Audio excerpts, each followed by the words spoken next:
Bismillahirrahmanirrahim.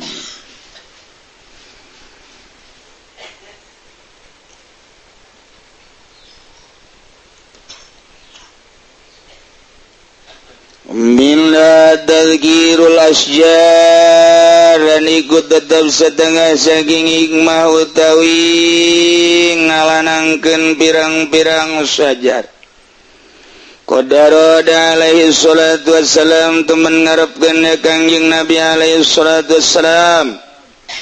Yazirul qudrata ingin ngalahirkeun ya Kangjeng Nabi ing qudrah bila hikmatin kalawan ora hikmah fisani tadzkir ing dalem kalakuan ngalanangkeun. Pasaqatati simaru maka logor apa pirang-pirang buah faqala maka ngucap ya Kangjeng Nabi ing lapad antum alamu bidunyakum allati hiya mahalul asbab wal ilal.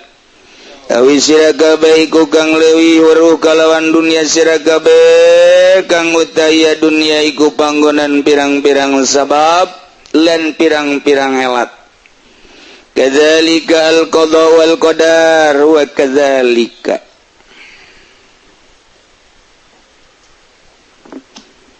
tetep dina lalampahan urang ibadah ka Gusti Allah aya kelas-kelas. Lamun urang kelasna kelas syariat atuh kudu cicing dina syariat.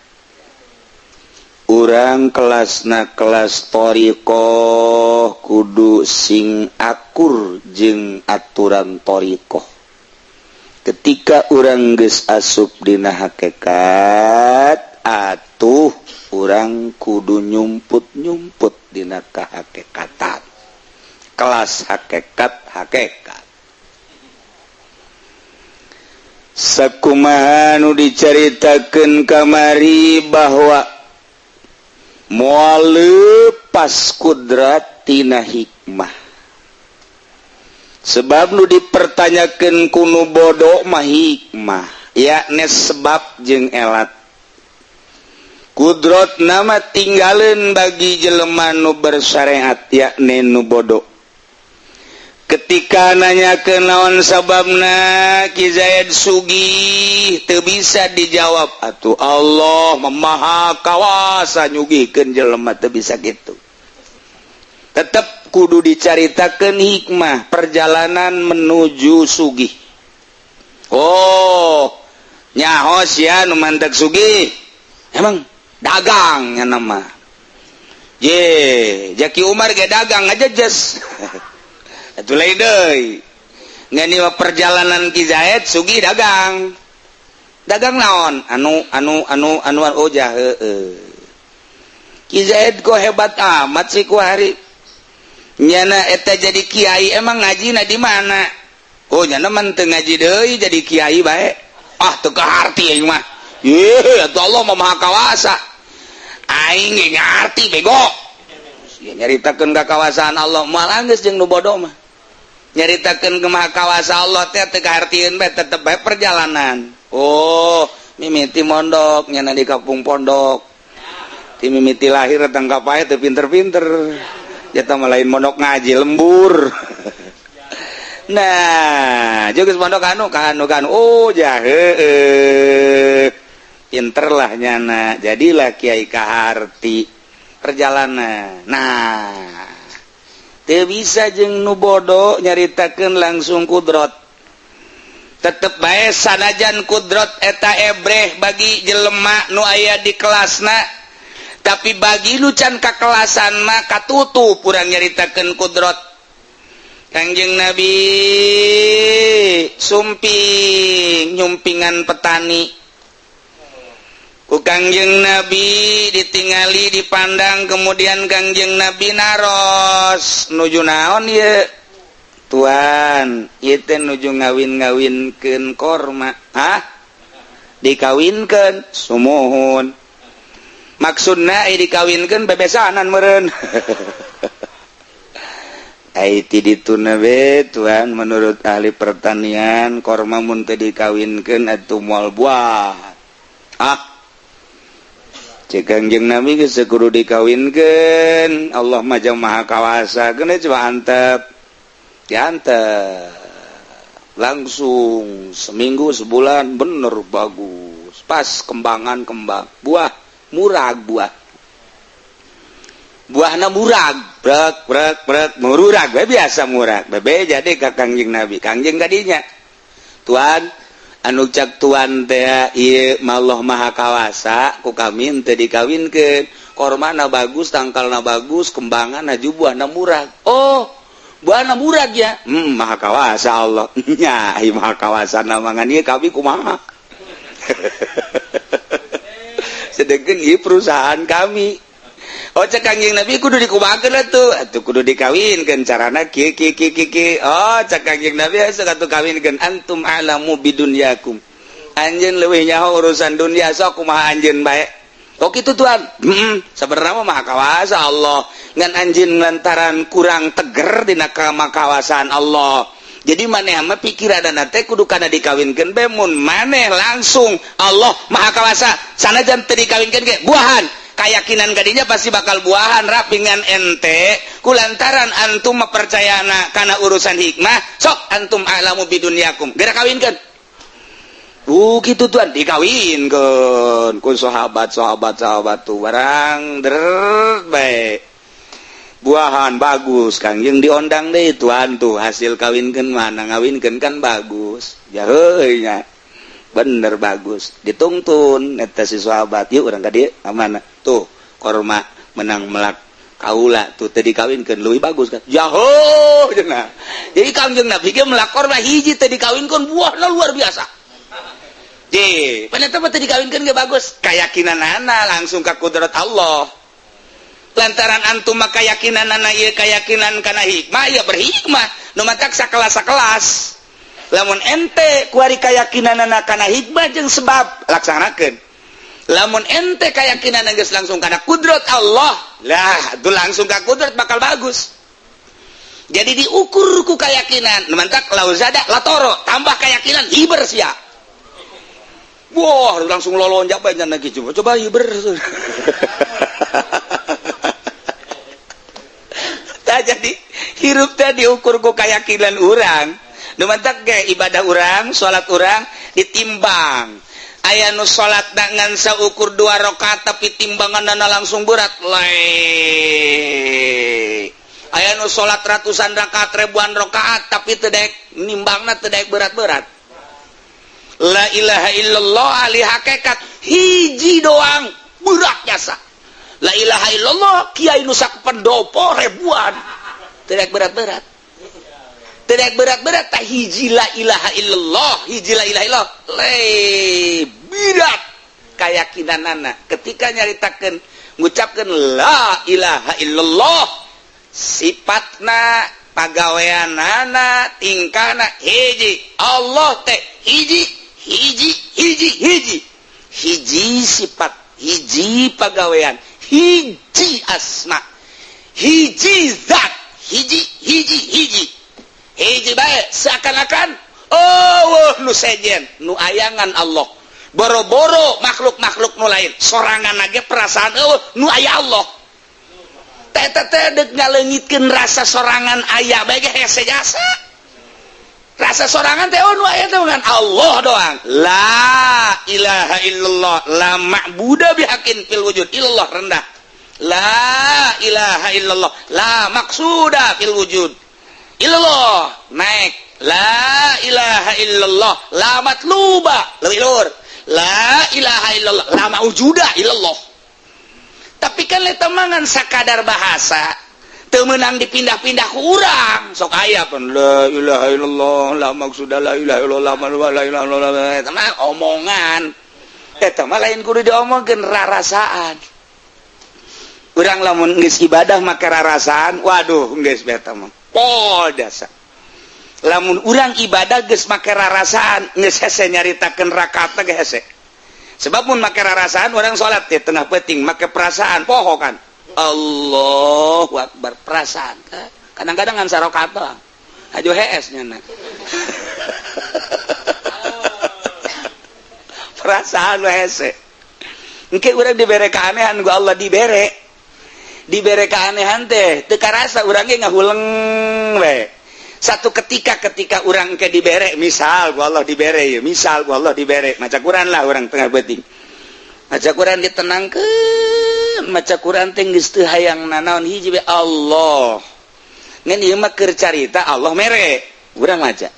Bismillahirrahmanirrahim Yasin wal Qur'anil Hakim innaka laminal mursalin ala siratim mustaqim tanzilal azizir rahim misalnya Allah mere teng ngeunaheun perasaan ngeunaheun teh lain ngeunaheun sora lain ngeunaheun makhraj tapi ngeunah sabulbul urang maca teh ngeunah hese tah urang nyaritakeun ku situ ngeunah teh ngeunah be ngadenge batur ge ngeunaheun ku ngeunah urang can sadar tah kan ngeunah be ngeunah dedengean urang katutup bakal teu ngadengenan naon urang teh teu ngadengenan naon ngan urang teh kan ngarasa ngeunah teu ngadengenan can engah dedeleuan katutup nu kadeuleu Quran we heula dedengean kitu keneh rarasaan asa di mana kukumaha geus teu inget bae maca bae urang Tanzilal azizir rahim litu moal hayang gancang wajun sasaha ge nduk saha moal datang moal daek gancang moal bae ka jenting biasanya na merebet bae ge ngaji teh merebet bae ketika dibere kos kitu bata moal hayang sebab karasa ngeunah malah hayang ulang deui Tanzilal azizir rahim litu zara kaum teu maksud tamat ieu mah keur ladat bae Tanzilal azizir rahim litunzira qauman ma unzira aba'uhum fahum ghafilun kebal kadang eureut ngarasakeun ngeunah laqad haqqal qawlu ala aktsarihim fahum la yu'minun terus ngeunah teh tang ngeunah set jol we anu azan subuh Allahu akbar cerik teh ninggalkeun ngeunah taku ngeunah teh ku ngadenge suara adzan teh asa papegatan padahal teh deuk ka Allah keneh suara adzan teh ngajak deuk salat kulantaran keur maca Quran ngeunah mun maca Quran zikir teh ku ngeunah ngadenge suara adzan teh asa deuk pindah ieu teh asa deuk ditinggalkeun ceurik aduh kok eueuh ieu waktu teh eueuh jang maca Quran teh keur ngeunah cerik nyana cerik teh lain cerik henteu cerik nyaritakeun dosa ingatkan lain cerik dek ninggalkeun ngeunah ya otomatis geusana sadaqallahul azim berangkatlah misalnya ka masjid salat kan dibere ngeunah deui teh salat ngeunah deui salat lamun dibere ngeunah bae terus lamun geus teu ngeunah caruan henteu bae terus ngeunah teh dibere ngeunah aya dikurangan saeutik ku Allah nu mantak dikurangan neuleuh makhluk kaganggu mantak sok embung leuleuh makhluk teh embung kaganggu ku makhluk kaganggu ku sora kaganggu asal aya makhluk keur tegah teh pindah mantak sensitif no kos kitu mah sensitif pindah trek oh kangeunah leungit anu bertahan terus eta misal kuari misalna ngeunaheun salat diberena terserah Allah beurang misalnya jam zohor dibere ngeunah teh zohor aing ngeunah amat terus ba'diyah zohor ngeunah amat salat tak ayana salat mutlak teh bagi jelema nu ngeunah geus teu dihitungan rakaat ku ngeunah Allahu akbar embung kapanggih jeung sasaha ngonci maneh Allahu akbar ngarasakeun ngeunah hese jol asar teu karasa pantah asar Allahu akbar asar cerik ieu ngeunah teh bakal ditinggalkeun beres salat asar eueuh salat kan ka dituna tah eta teh teu betah tas asar teh haju eueuh salat tah ka magrib makruh nyana teh teu betah hayang geura magrib bae hayang geura salat teh ngeunah jasa hayang geura magrib jasa eta jelema kelas teh kos kitu urang waduh sagadeng deui magrib nya teu kaburuna naon ieu teh main bola ieu sebenarnya mah sekarang mandi acan jauh tah urang ieu keur carita jelema nu ngeunah kelas syariat kelas dinu thariqah kelas geus hakikat mah geus lain deui ketika eta sahabat jaritakeun cak Kangjeng Nabi geus bae aiku Allah dek dibaguskeun mah bagus we Kangjeng Nabi berbicara kudrat sahabat kelas hikmah teu nyambung cak Kangjeng Nabi geus teu kudu dikawinkeun langsung main geus engke bagus ku Gusti Allah dek dibaguskeun bagus bae muhun-muhunan kan sahabat mangga diantep ku sahabat ternyata raragaagan Kangjeng Nabi dipanggil deh supaya kasaksian tuh nucak Kangjeng teh bakal dibaguskeun da ku Gusti teh buktina ragag oh antum a'lamu bi umri dunyakum geus bea tuh anjeun leuwih nyaho ka urusan dunia nya geus kumaha anjeun bae da urusan dunia mah nah cek Kangjeng Nabi lamun percayana langsung ka kodrat yuk ka dieu oh ieu nang pelakan kaula dulu boh ranggeuyanna luar biasa godeg sahabat godeg apa iya kok teu dikawinkeun bisa bagus kieu bisa model ieu nah iyalah jadi tergantung kumaha keyakinanana urang ibadah ge disesuaikeun jeung keyakinan anak urang 10% keyakinan 20 keyakinan 30 terus disesuaikeun jeung keyakinanana nah nu mantap ieu wa minha tadzkirul asjar hartina ngalanangkeun asjar ngamudakarkeun asjar tangkal kayu teh dikawinkeun wa qad arada alaihi salatu wassalam Kangjeng Nabi ngarepkeun ayat zharu ayuzhirul qudrat bila hikmah dek kalahirkeun qudrat tanpa hikmah pisan ditadzkir katampa ku sahabat anu manehanana di kelas hikmah atuh ujung-ujungna pasakototis himar buah raragagan atuh dipanggil Kangjeng tuh hasil Kangjeng geuning geus kieu sigana Kangjeng teh neuk dikeseukeun tapi cek Kangjeng faqala antum a'lamu bidunyakum allati hiya mahalul asbab wal ilal jageuninganan Kangjeng Nabi nu berkeyakinan kana kudrat mah atuh geus bagus ari eta di aspan kan kula kamari ke umroh alhamdulillah nyaba ka aspan ti Mekah kira-kira 100 kilo ka sumur aspan eta teh minta izin ka askar lamun lain umroh teh bisa hajian mah teh bisa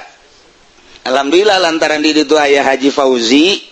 nah diantarlah ku Haji Fauzi urang neuleuh sejarah bae dina sejarah Maulid Nabi dina kalahiran Kangjeng Nabi akhirna hayang nyaho diantar ka ditu aya bener eta teh kapan urut Kangjeng Nabi baheula nembongkeun melak apan harita jeung Abu Jahal teh ku Abu Jahal anu sumur-sumur di pareuman sedangkan Kangjeng Nabi kapan cicing di jeung para sahabat cak Kangjeng Nabi coba neangan sumur bian biasa na ya pedagang-pedagang kan sok mampir di Uspan atau Aspan sumurnya coba mana padahal ku Abu Jahal kan geus ditutup jangan kabeh teu aya Tuhan lain aya pan ieu pangeureunan cak Kangjeng Nabi unggal dagang baheula keur kula zaman dagang ti Mekah ka Madinah kudu ka Syria teh kapan balik teh ti Syam eureun di dieu pan aya sumur di dinya justru teh diintip ku Abu Jahal seserian kalaparan sia Muhammad jeung sahabat paraeh sia kajen ku kumaha ge kumaha tah Kangjeng turun geus turun diketik ku Kangjeng Nabi trek mancer cai aya gara nyokot wadah ka dieu tuh coba engke urang ketik coba taneuh trek ujianna borok suku urang mah sumur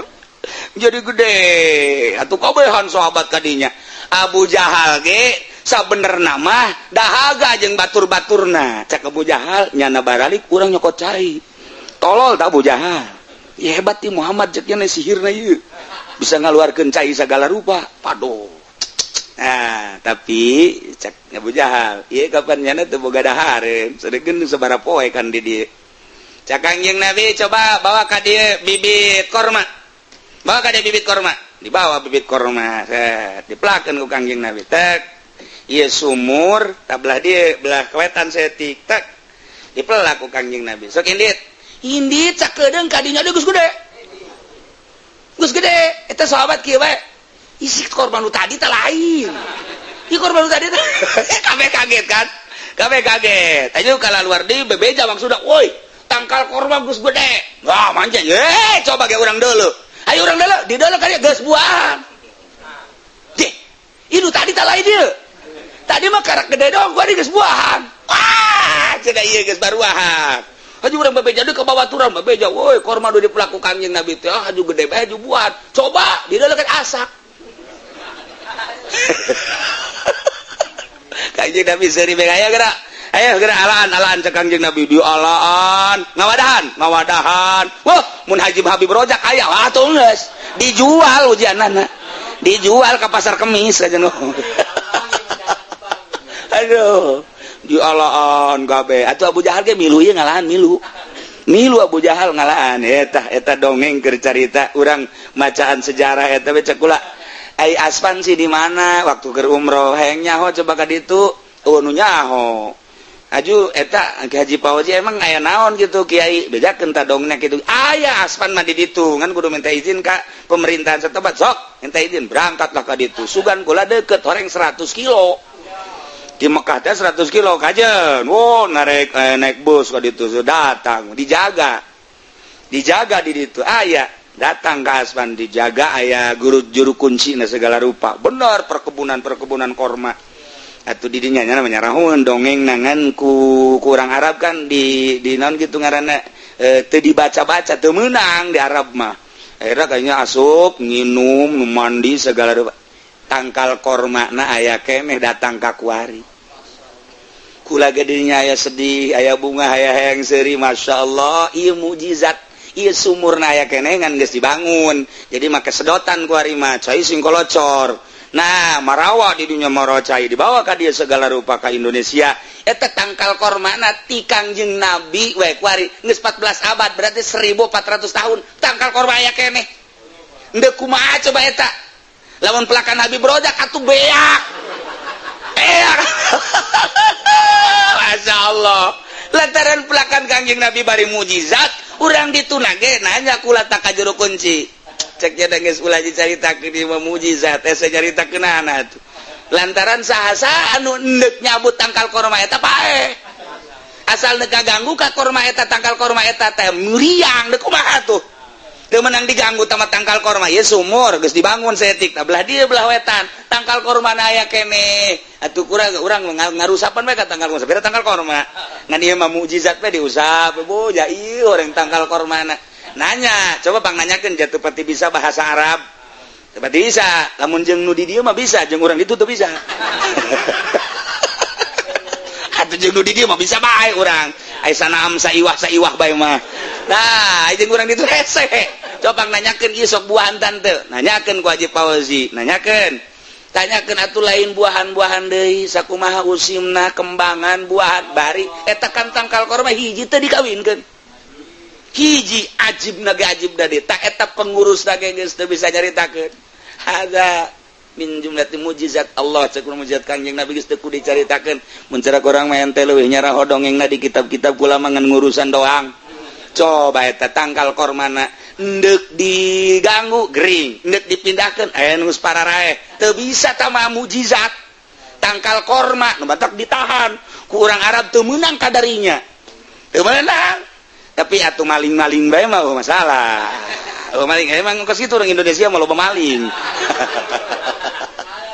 aduh lantaran hayang nyaho jasa urang sok macaan sejarah bae Aspan di mana ya Aspan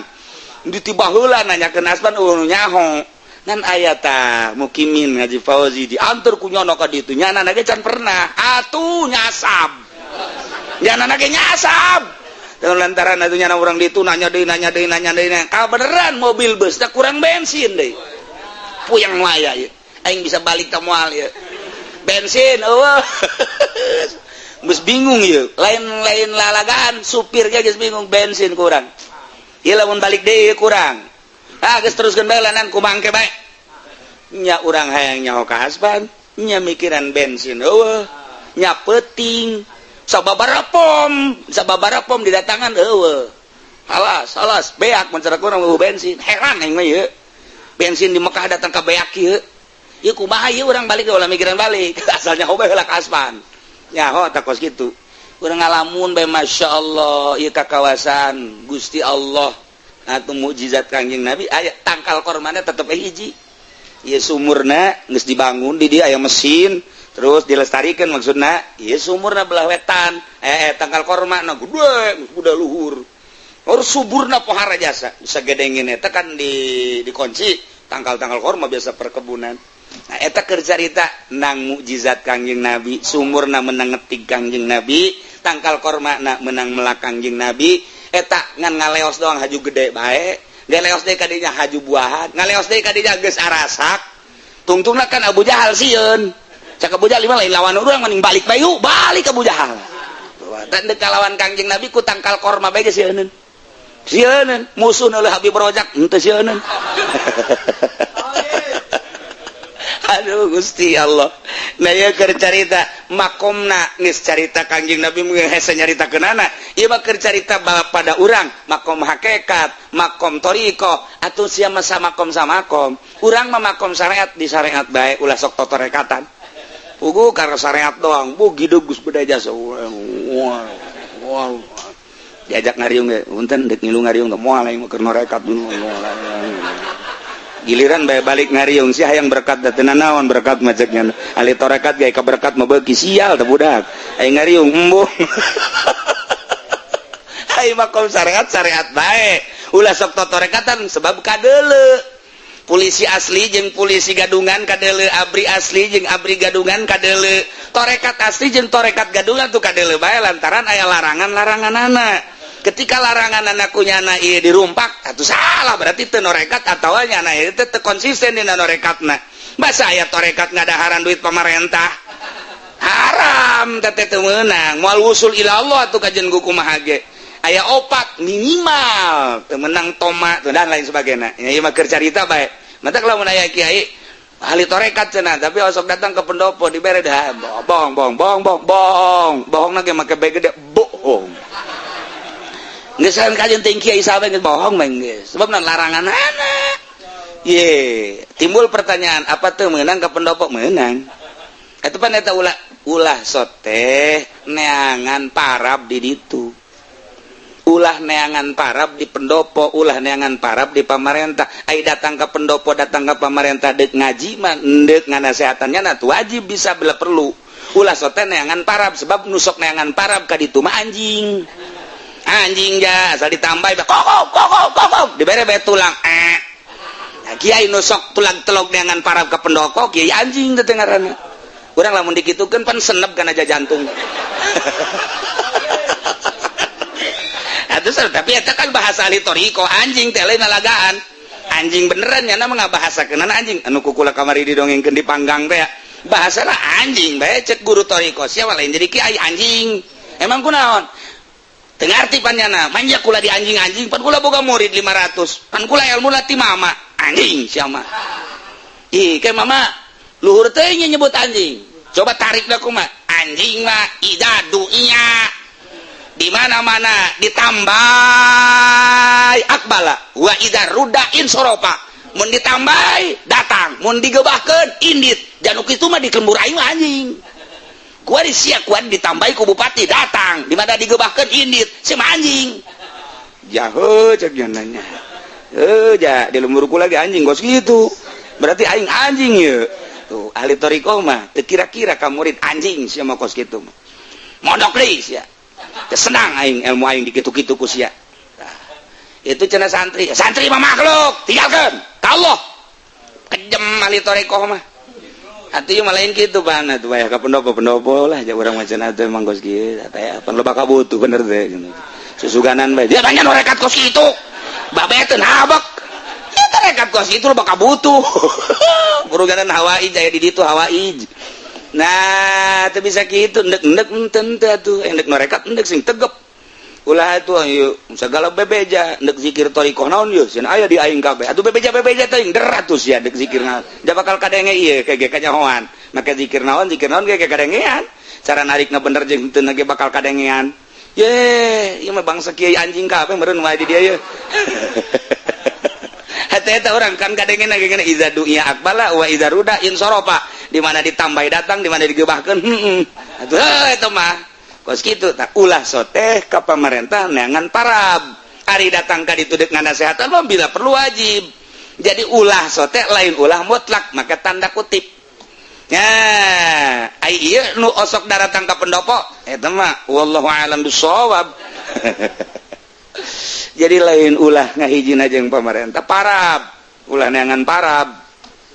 Nah iyalah tah makom sama makom jadi tetep baik nu bodoh mah nyaritakeunana tentang asbab hikmah jeung elat wa kadzalika al qada wal qadar wallahu a'lam bissawab.